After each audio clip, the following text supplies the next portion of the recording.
Okay, we'll pick up the discussion of controlled release devices. I'll start just a few slides earlier than when I finished before, so we get a coherent set of the lecture here. And there are basically four types of systems that are in widespread use for controlled release of pharmaceuticals, pesticides, insecticides, fertilizers, etc. And they're listed here: reservoir systems, matrix systems, swelling controlled, and osmotically controlled systems. We're going to take these in order, and so we'll spend most of the day talking about reservoir systems, and may also get into a little bit of the matrix systems, depending on how we go. Just as a reminder, the dominant way that such systems are modeled is using a fairly simple form of Fick's law, as shown here, where the concentration gradient is the concentration gradient of the active agent that one seeks to release in such a device. It's the concentration gradient of that material inside the membrane. Very often it's more convenient to measure the concentration of the active agent outside the membrane, that is in the either solution or environment surrounding the membrane, and so the concentration of the active ingredient in the solution phase in contact with the membrane C is often related to that in the membrane through a partition coefficient. This result can be loaded into Fick's law, and it gives a result that the flux is proportional to the diffusion coefficient of the active agent times the partition coefficient times the concentration gradient. And this product of D times K is the steady state permeability of the active agent through the membrane. This expression can be integrated, and the permeability coefficient formally identified as K times the average diffusion coefficient here in the middle of this slide. There's a formal definition of the average diffusion coefficient given at the bottom of the slide, just for completeness.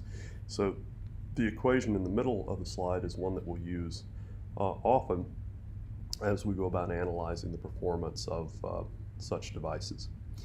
There are a couple of different potential concentration profiles, one in which the active agent is more soluble in the surrounding solution than in the membrane, and in that case the concentration in the membrane at the membrane solution interface will be less than that in solution, shown by these discontinuities at the faces of the membrane. This is attempting to show the cross-sectional view of a membrane and the concentration gradient of active agent across that membrane, and then at the interfaces where chemical equilibrium is maintained between the active agent in the membrane and in the surrounding solution, there'll be a step change discontinuity in the concentration of the active agent. We distinguished just formally two cases: one where that partition coefficient is less than 1, meaning that the active agent prefers to partition into the surrounding solution phase than in the membrane, and the other where the partition coefficient is greater than 1, meaning that the active agent prefers to partition in the membrane rather than in the surrounding solution. Before we start on the analysis of reservoir controlled release devices, it's helpful to remind ourselves of just how ubiquitously these are used. The transdermal patches are examples of reservoir-based systems. There are many coated tablets and particles and beads that are used in medical and other applications that are reservoir-controlled devices. And the general picture is that there is a core that contains the active ingredient, and it's surrounded by a rate controlling membrane. An example of a flat device for releasing pheromones into agricultural environments is shown here on the right, showing a cross-section of the pheromone reservoir, the rate limiting membrane, and an impermeable backing that keeps the pheromone from leaking out in the wrong direction. The good thing about reservoir systems is that they often provide constant or nearly constant release rate over a substantial fraction of their lifetime. And that release rate can be tailored by selecting various rate controlling membranes, and also the thickness of the membrane, the geometry, surface to volume ratio. So there's a wide range of release rates that can be obtained with such devices. And because they have a reservoir of the active agent, they contain often more of the active ingredient than other systems, and this means that they can be active and be used for much longer periods of time than some of the alternatives. And it also means, because you have more of the active agent, that it can be released at higher rates and for longer durations. Here's showing an example of a reservoir-controlled contact lens that's used to treat glaucoma. This is at the top is the nicotine patch, which is also a reservoir-controlled device. A disadvantage of these devices is because they do contain large amounts of active agent. If that rate-controlling membrane becomes punctured or otherwise compromised, you can have a phenomenon known as dose dumping, where the active agent can go into the environment at rates that are far higher than was anticipated based on proper functioning of the device.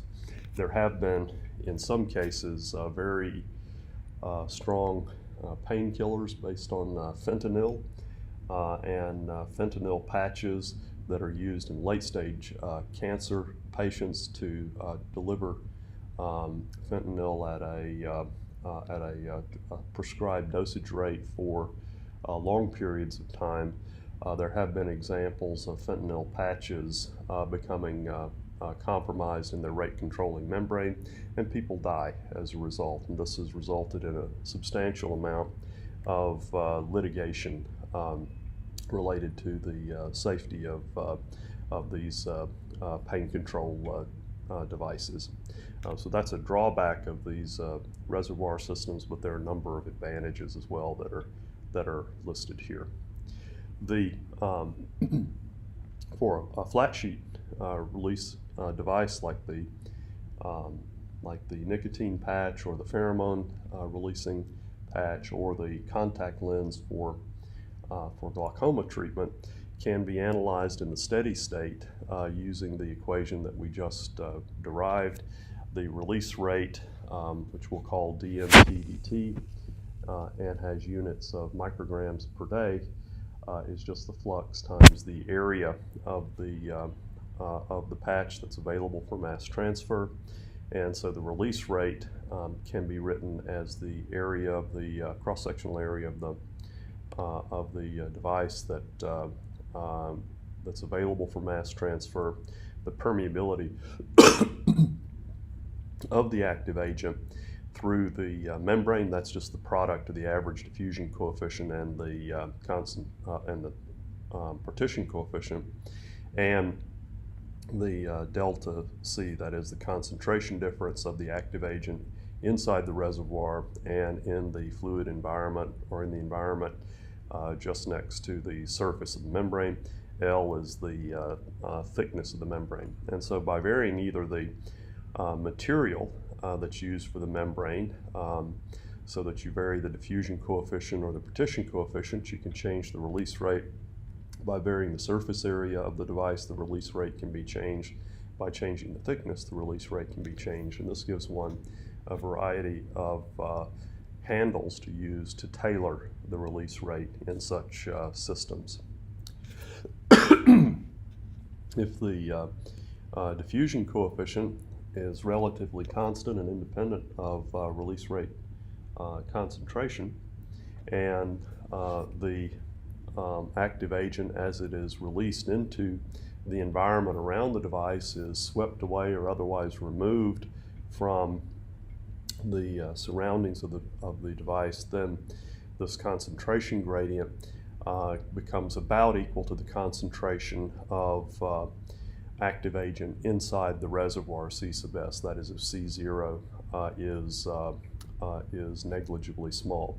And in this limit, with delta C replaced by the concentration of active agent inside the reservoir, as long as that concentration is constant, then the release rate is constant. That is, it's independent of time.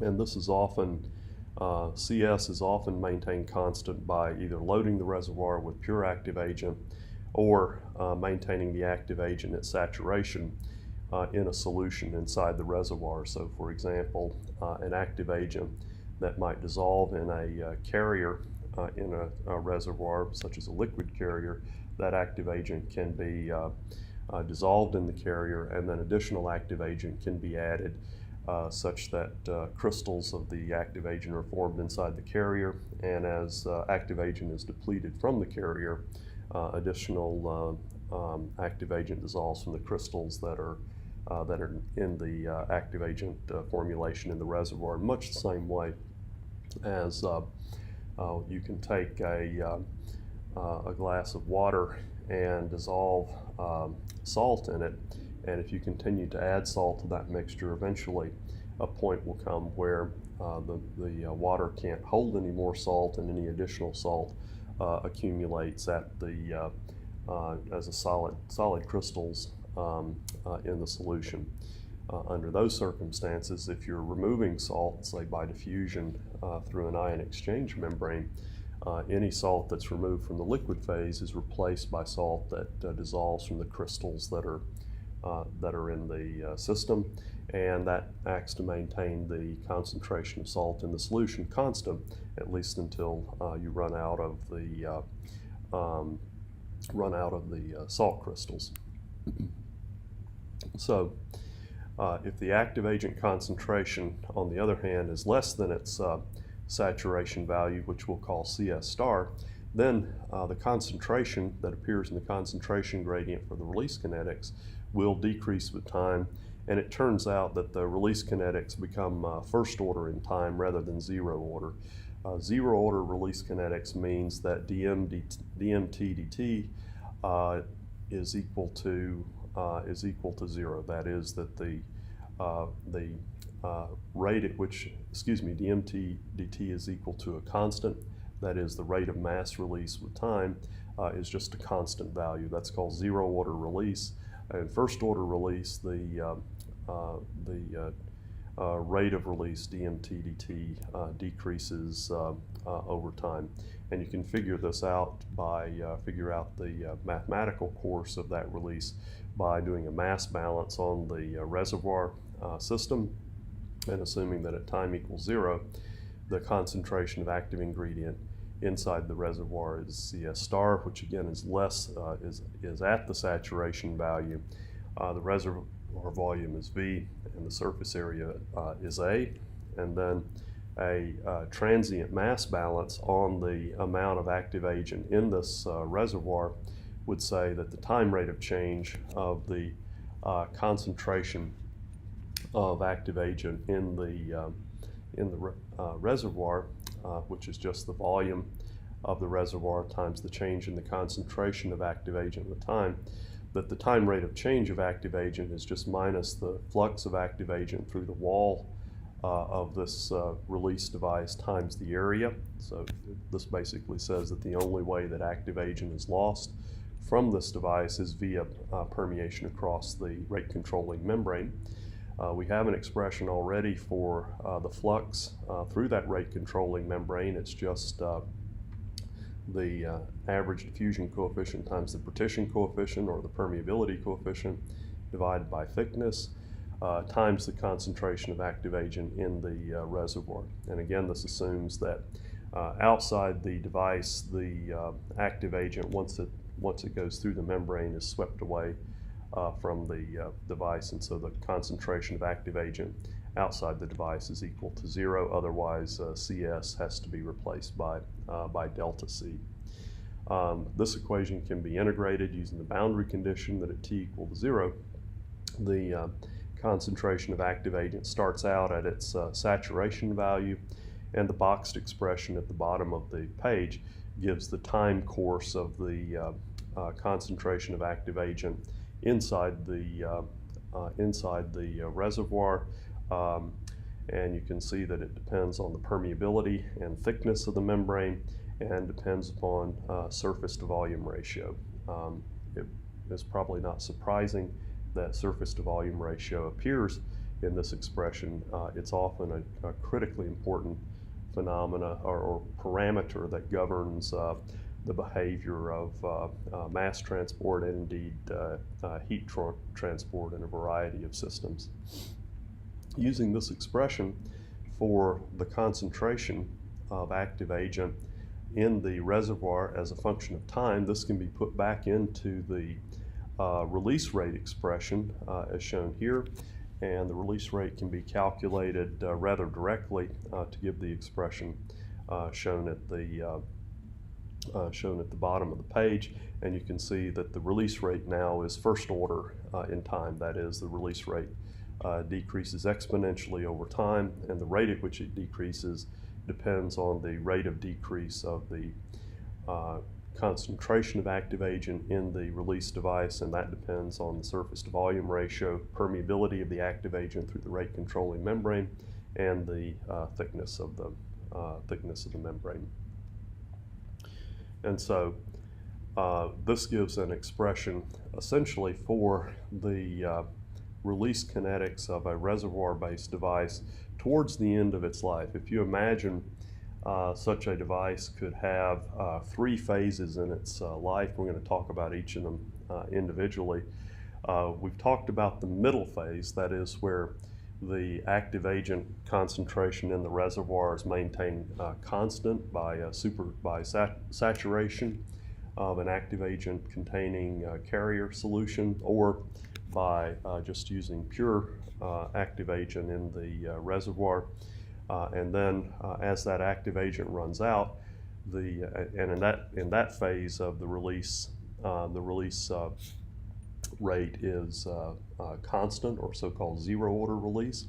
And then as the active agent gets used up in the device towards the end of its life, as the active agent concentration inside the reservoir starts to decrease with time, then the release rate will start to decrease with time as well, following just the loss of driving force for mass transport across the wall of the membrane. And that end stage release rate profile is given by the equation that's here in the middle of this slide. There's another phase to the operation of these devices, and that's the initial phase. And initially, release rates can either be higher or lower than the steady state release rate. And there are 2 scenarios that are common. One is a so-called time lag effect, where the devices show a lag time in the release of the active agent from the device.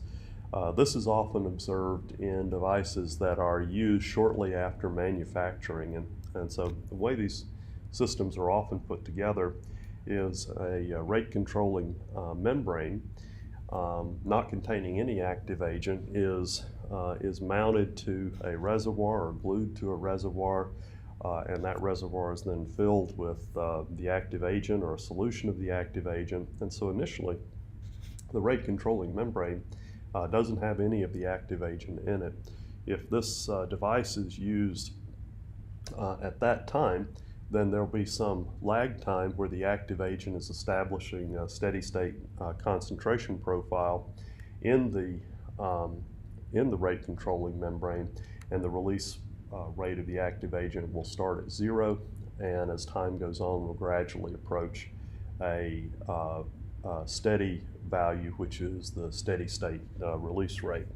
The opposite effect of this time lag effect is a so-called burst effect, and this would correspond to a case where a device is manufactured, rate controlling membrane is mated with a reservoir. Typically that rate controlling membrane will have a covering on it. Often it's just a foil covering that would be glued to the face of the rate controlling membrane. You can imagine a nicotine patch, for example, having a foil backing that has to be peeled off before the patch can be adhered to the skin.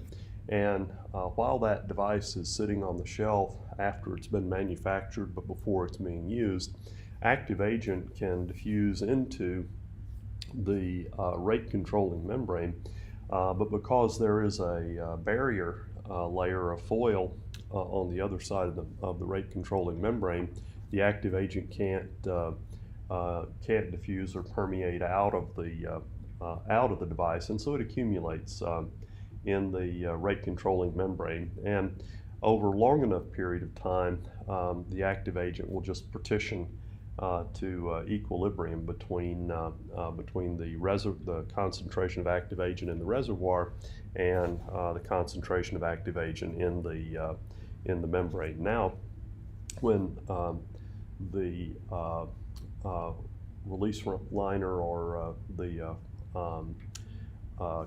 covering of the active membrane is removed and the membrane is placed into service, now the rate controlling membrane is full of active agent and has a very high release rate initially.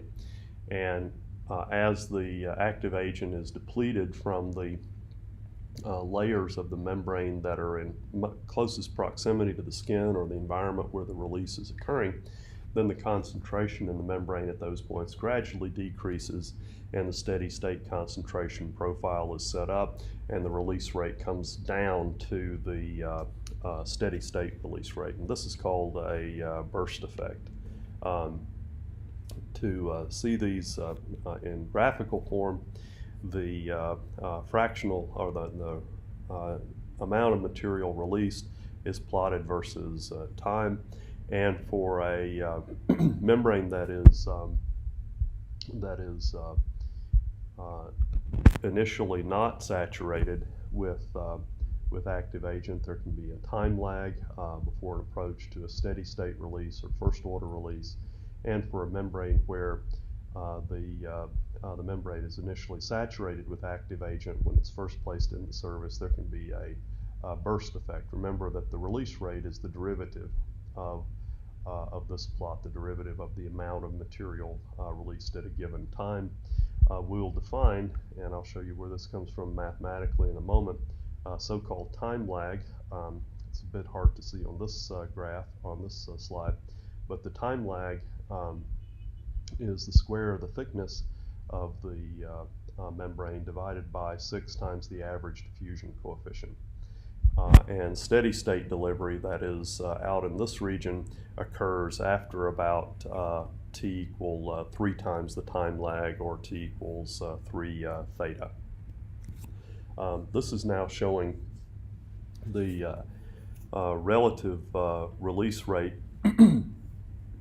And in this graph, J corresponds to the release rate, what we've been calling dmt dt.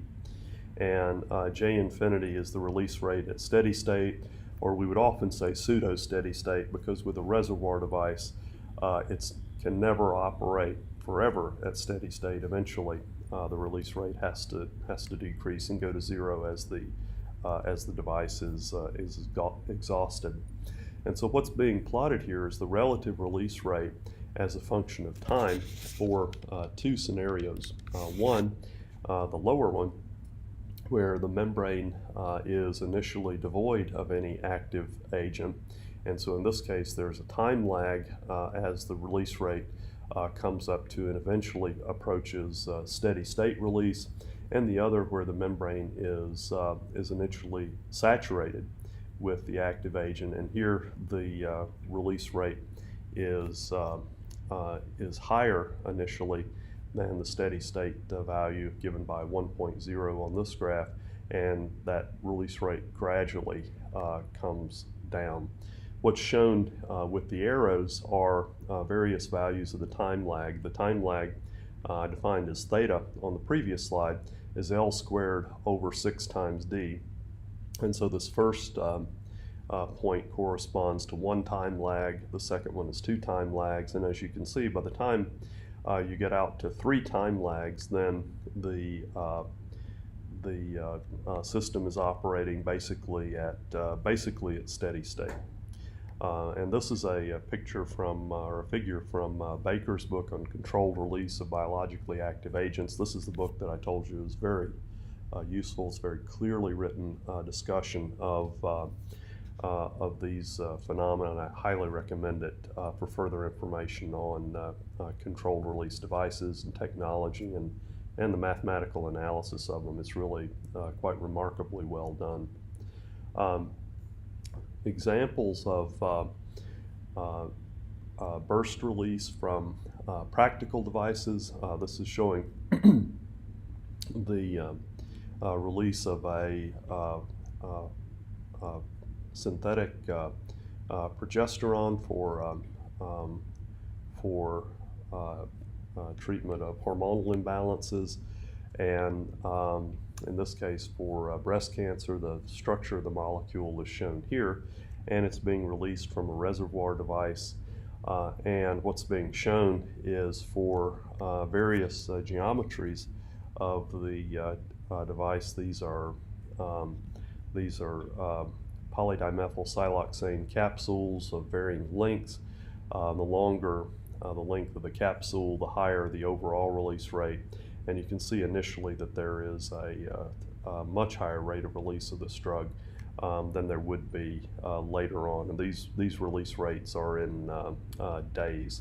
And so the idea for this sort of device is it could be implanted and then would release this drug over periods of well over a month, on the order of six weeks or so. The structure of the device is it is a cylindrical PDMS, polydimethyl siloxane capsule, where the active agent is loaded into a hollow core in the cylinder, in the cylindrical device.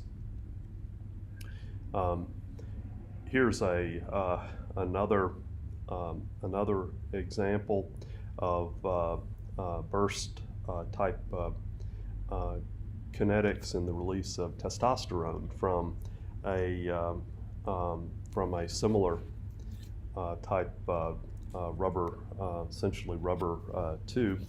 And again, you see initially if the rate controlling membrane has been saturated with the drug, it is you see high release rates initially and settling down to steady release rates over time. And you can see that the release rates now are going out to more than 120 days. So this is on the order of 4+ months that a device like this can operate. And the transient period is in the range of about a week or 10 days before it settles down to long-term steady state operation. The way these are modeled, or the release kinetics are modeled in such devices, starts from Fick's second law.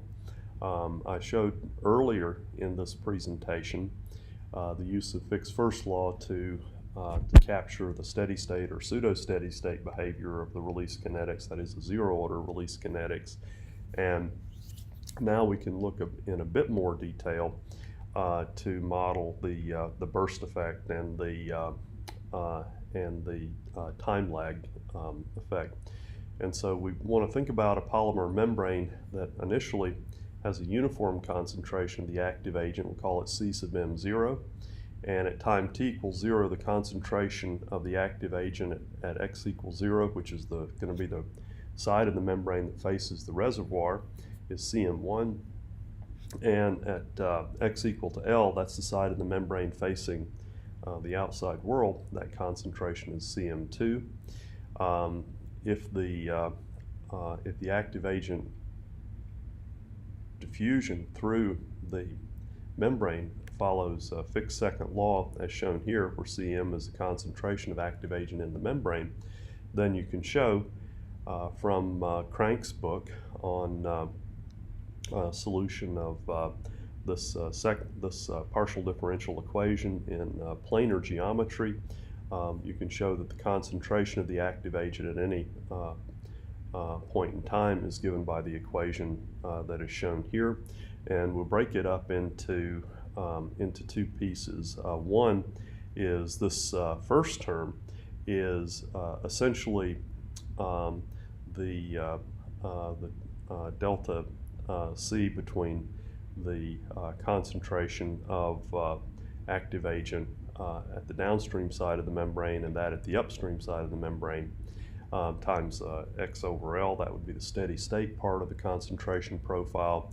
And then the second term gives the transient response, and the third term gives the transient response to the overall concentration due to the fact that the membrane initially contains some active agent. Remember, CM0 is the concentration of active agent that was initially present in the membrane at time t equals 0 when the membrane starts operating. If there is no active agent in the membrane at time t equals 0, this term is 0, and the whole term on the whole last term here goes away. The release rate is calculated just as the cross-sectional area of the device times the flux at the face of the membrane that faces the external environment, that is at X equal to L. And the total amount of material released can be calculated just as the integral of the flux over time multiplied by area.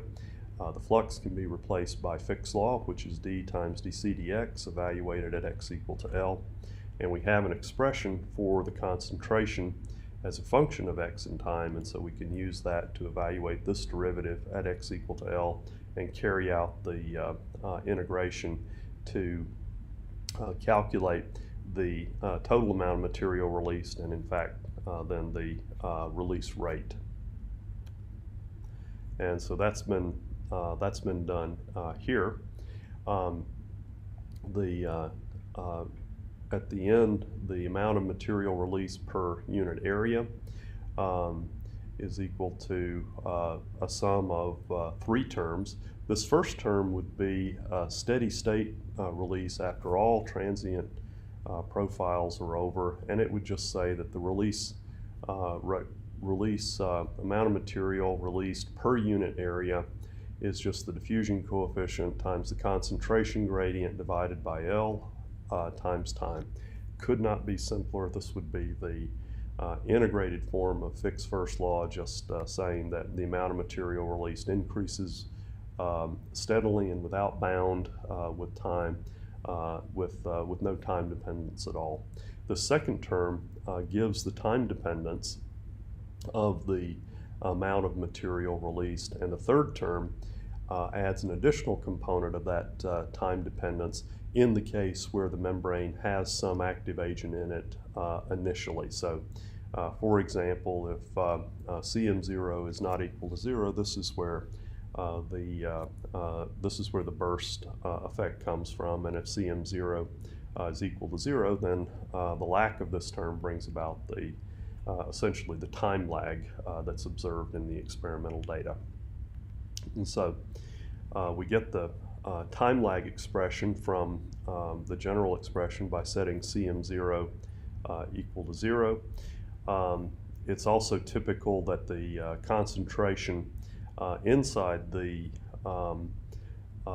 reservoir device is much greater than the concentration of active agent outside the reservoir device. So this is a common assumption that CM1, that is the concentration of active agent in contact with the membrane on the reservoir side, is essentially much greater than the concentration of active agent in the membrane on the side that faces the environment into which the active agent is being released. So that's a common assumption, and when those two assumptions are added in, then the expression for the amount of material released per unit time is given by the expression at the bottom of this page, and this would be the steady state portion of the release is the first term, and then the time lag portion of the release would be the second term. One can simplify this a bit as shown here by using the identities that are shown in the middle of the slide, and so a more informative version of this equation is shown at the bottom of this slide. And I think I've got one more, I've got one more algebraic rearrangement of that equation that's shown here.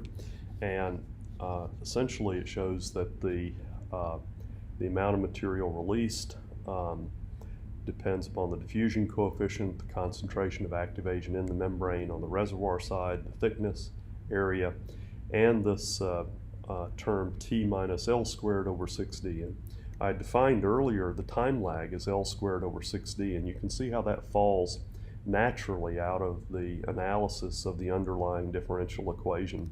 And what this would say is that at times much greater than L squared over 6D, these decaying exponential terms will all be gone.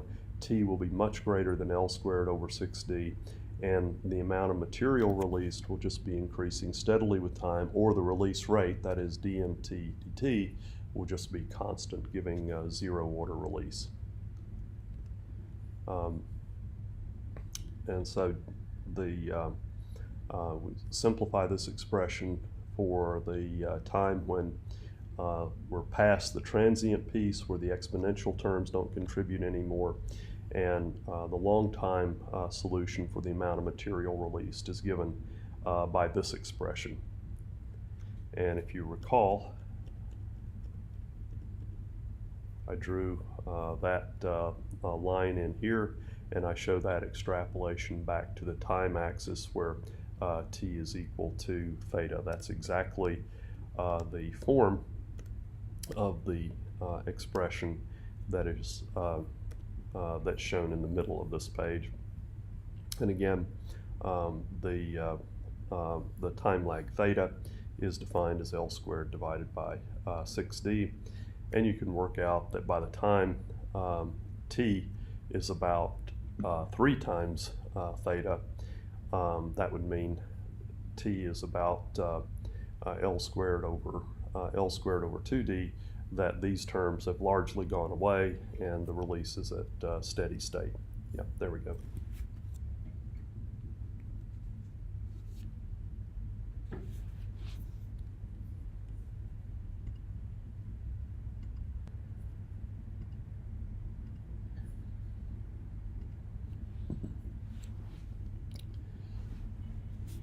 So now we come back to the original expression, the complete expression for the time course of the amount of material released from this reservoir device, and we can predict the burst effect by setting the initial concentration of active agent in the reservoir equal to CM1. So what this is saying is that if the rate controlling membrane is in contact with a reservoir where the equilibrium concentration of the active agent in the membrane as a result of being contacted with that reservoir would be CM1, then if that membrane is in contact with the reservoir long enough, the concentration of active agent inside the membrane will become equal to CM1. That's provided that the active agent can't diffuse out through the, if you will, the front side or the side of the membrane that's supposed to face its environment. So this would be the case where the device has been manufactured. A foil barrier layer has been put over the rate controlling membrane to prevent loss of the active agent, and it's been stored on a shelf or something prior to use. And so we can model the burst effect by setting CM0 equal to CM1, and then the burst effect is observed at the beginning of operation of the device. And so if you first take the membrane has been in contact with the reservoir long enough to become saturated with the active agent, and then you peel the foil barrier layer off of the device and put it into service. For example, put the nicotine patch on your arm or release the pheromone releasing device into the environment. Immediately, the concentration of active agent at the surface of the membrane that is facing the external environment drops rapidly to zero since there is no active agent in the environment initially. And so Cm2 is equal to zero. And plugging these conditions into, or these concentrations into the general solution gives the result that is that's shown here. We simplify that using the algebraic identity in the middle of the page to get the expression that's shown at the bottom of the page. Again, the steady state portion of the release is given by the first term, and then the non-steady state portion is given by the last two terms that have the terms that depend exponentially on time. And at long times, these exponential terms go away, and the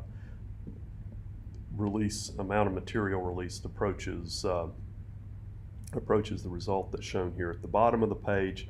And this was the graph that was that I had drawn earlier, where for the burst effect we have an initial high rate of release. And remember, the rate of release is the derivative of mt with time, approaching steady state, and the equation for this line governing the long-term steady state behavior is shown by the straight line and then the dashed line extrapolated backwards to a point where the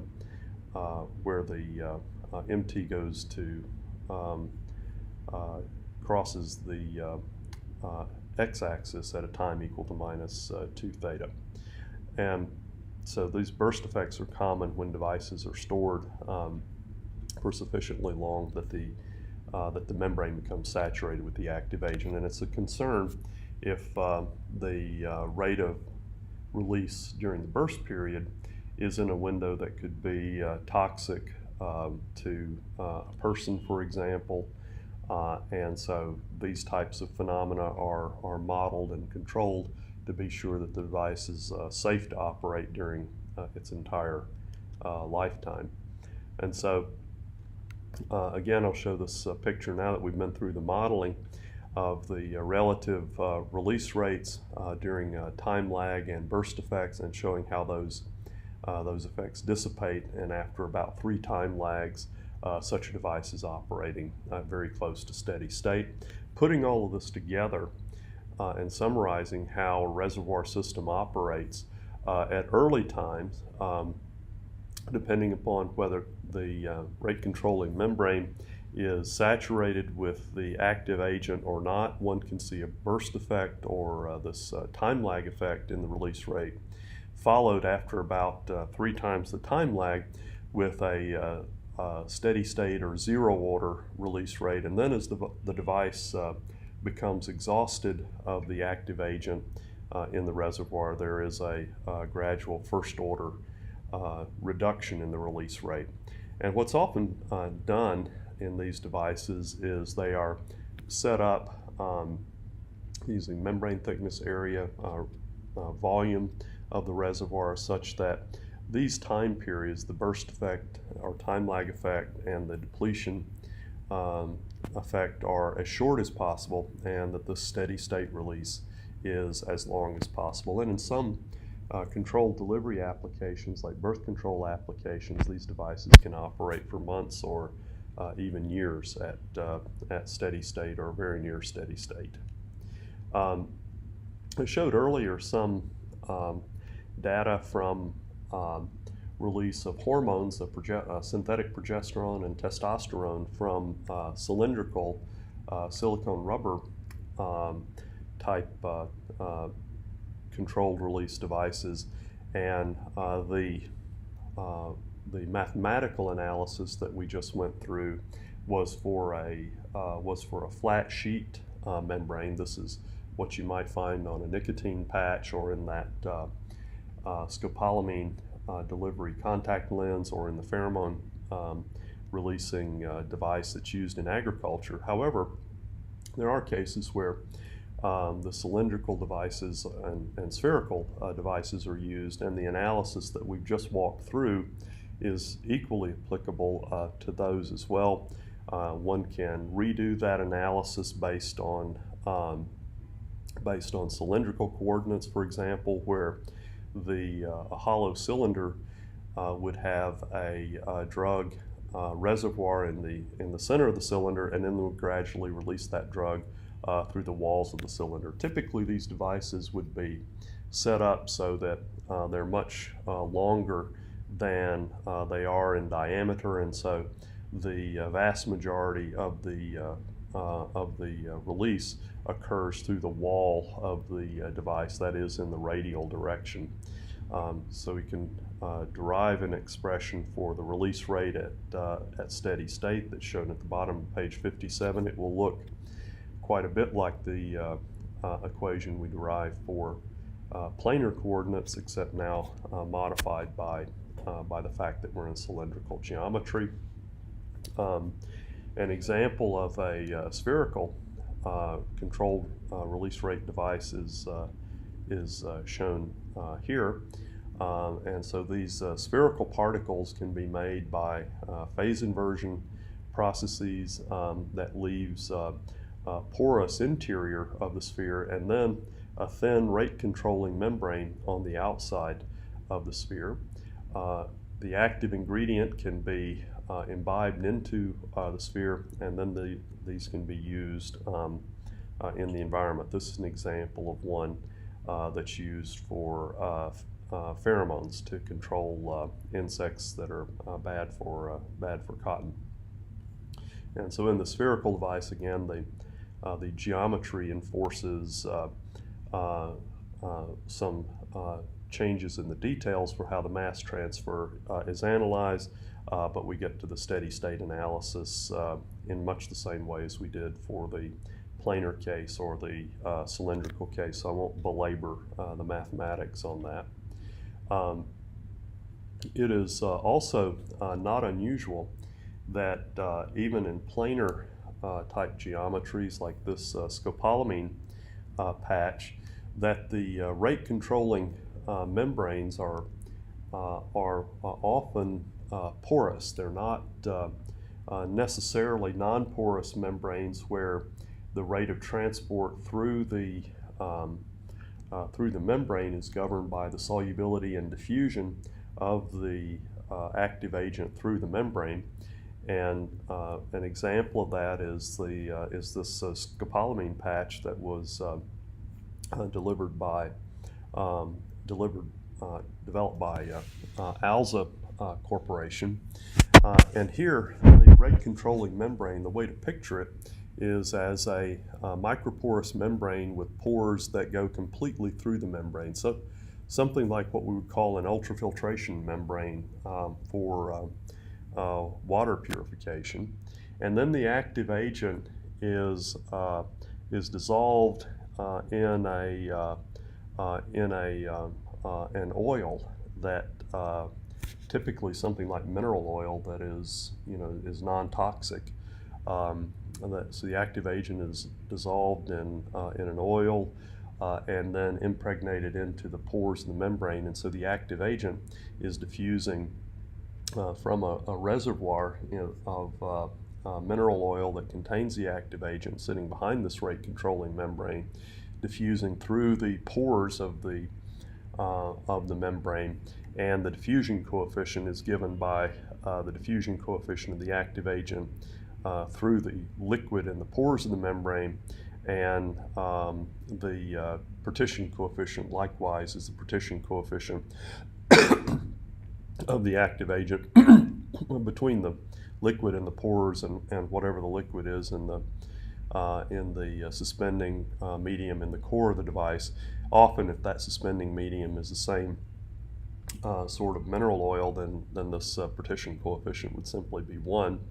And because the pores in such a device are typically not right cylinders, they tend to just by the nature of the way they're formed in phase inversion processes, they tend to have a certain level of porosity and tortuosity to them, and so the diffusion coefficient of the the active agent in the liquid in the pores must be modified by the porosity of the membrane and its tortuosity to get an accurate relation of the diffusion coefficient, the effective diffusion coefficient that relates the flux of active agent out of the device to the concentration gradient.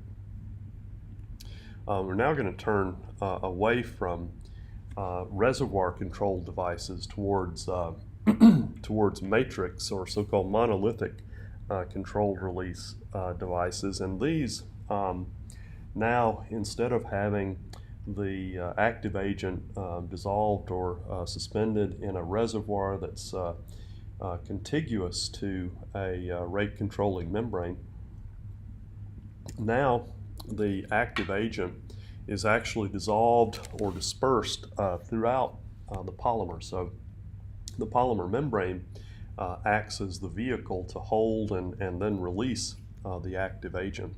And the release kinetics then depend upon the amount of the active agent in the matrix, whether it's dissolved or dispersed in the matrix, system geometry, and the diffusion coefficient of the active agent in the matrix.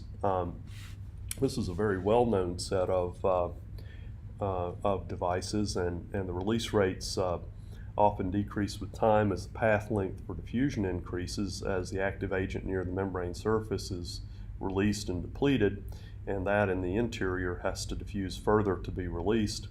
An important advantage of this matrix system is that the rate of release is typically not changed very much if the membrane is breached or compromised in some fashion. In other words, you don't have dose dumping, even if the membrane is damaged, because the rate controlling step is not the transport of active agent from a reservoir across the membrane, but it's the release of the active agent from the body of the membrane. And so if the membrane is broken or has defects in it, what that does is basically increases the surface area of the membrane a bit, and that often has a negligible effect on release rates. So one example of this is that is used commercially are drug-eluting coronary stents, and we talked about these at the beginning of the course. That is one of the ways to treat coronary artery disease, which is where atherosclerotic plaque builds up in the coronary arteries. The traditional way of treating that is actually to do open heart surgery and to graft bypasses of arteries around the blocked coronary arteries.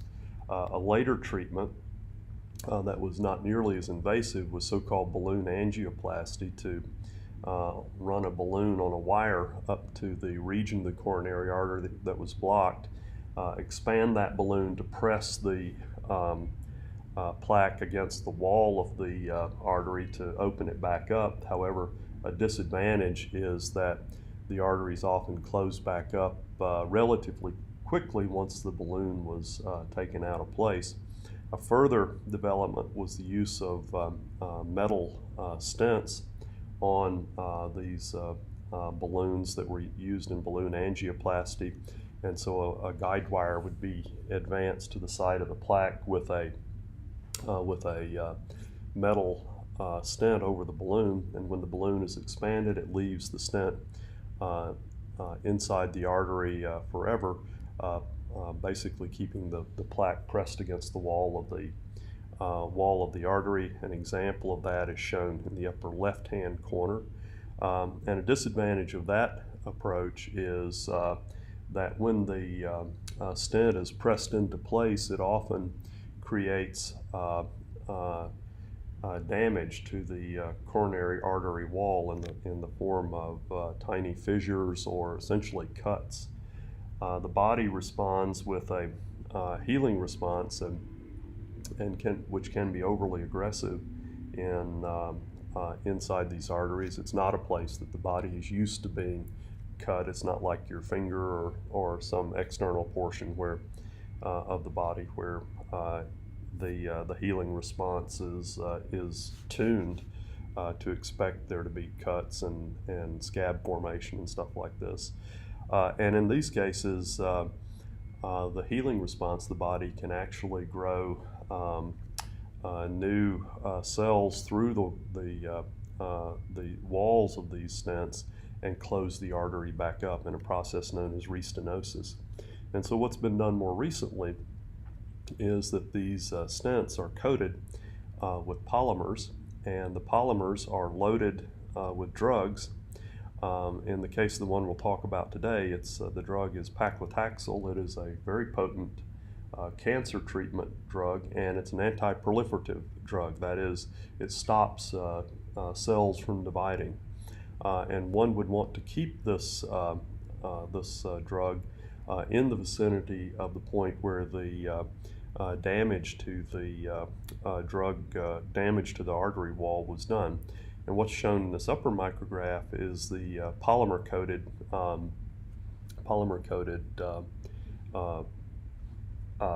stent mesh. The polymer that's used in the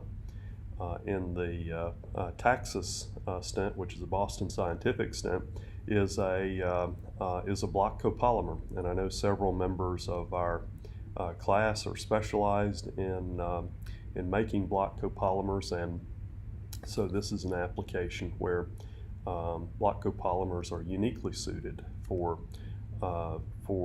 this particular fine purpose.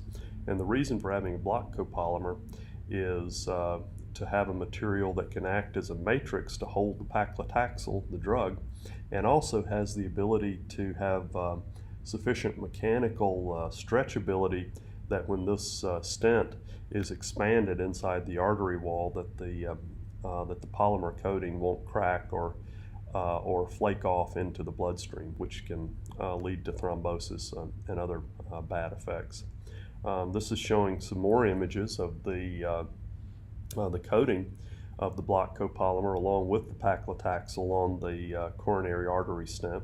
The solubility of paclitaxel in this polymer is quite low, and it's loaded up at levels well above the solubility limit, and so it's in here, basically as crystals.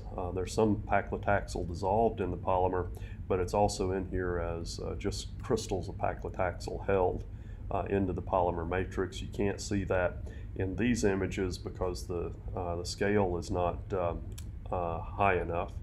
However, you can see it in atomic force microscopy images, and so this one on the left shows the block copolymer without the drug, and the light and dark regions correspond to the soft isoprene or isobutylene region and the hard styrene region. So this is basically doing an image that shows the mechanical properties of the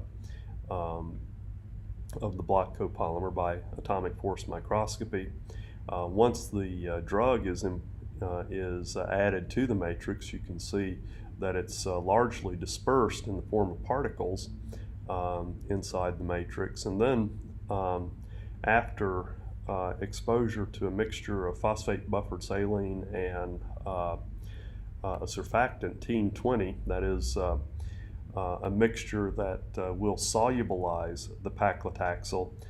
You can see holes left in the polymer where the paclitaxel crystals have dissolved, and the idea is that the polymer can hold these crystals of drug and have drug dissolved at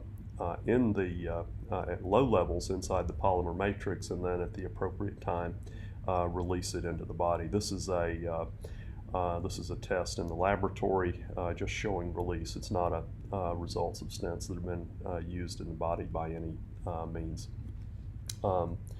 The release of this paclitaxel from such a device is shown here. These again are release into surfactant water mixtures, and depending upon the amount of paclitaxel in the formulation and the thickness of the coating, one can set this up to have different levels of release, and that release rate has to be matched to the rate at which the body needs it for to inhibit the healing response that comes about following the damage that the coronary artery stent does to the blood vessel wall. And I'll just remind you of a video that I showed you at the beginning of the semester showing the performance of these devices. And in fact, we'll end the lecture on this.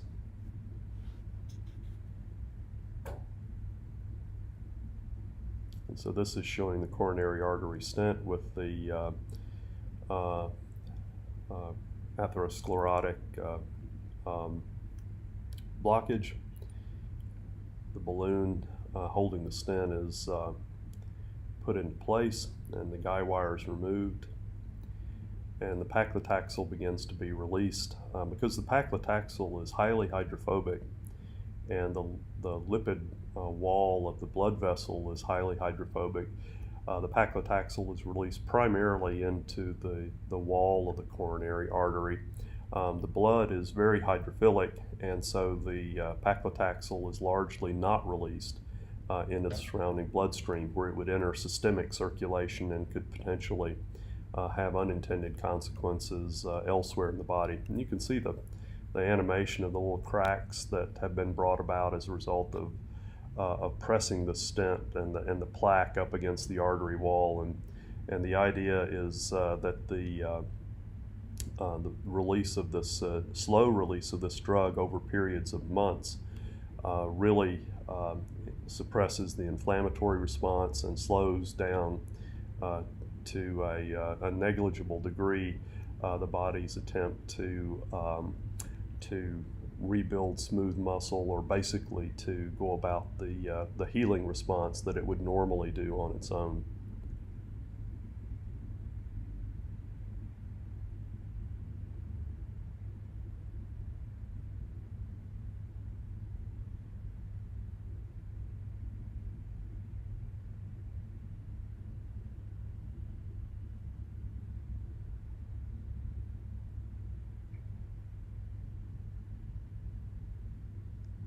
And in this way, the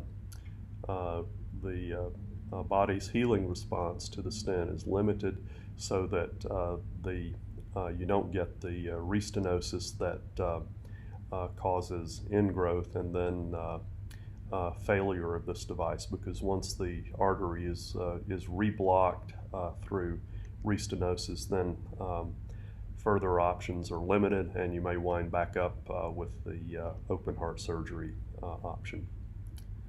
All right, thank you, and we'll end the lecture here.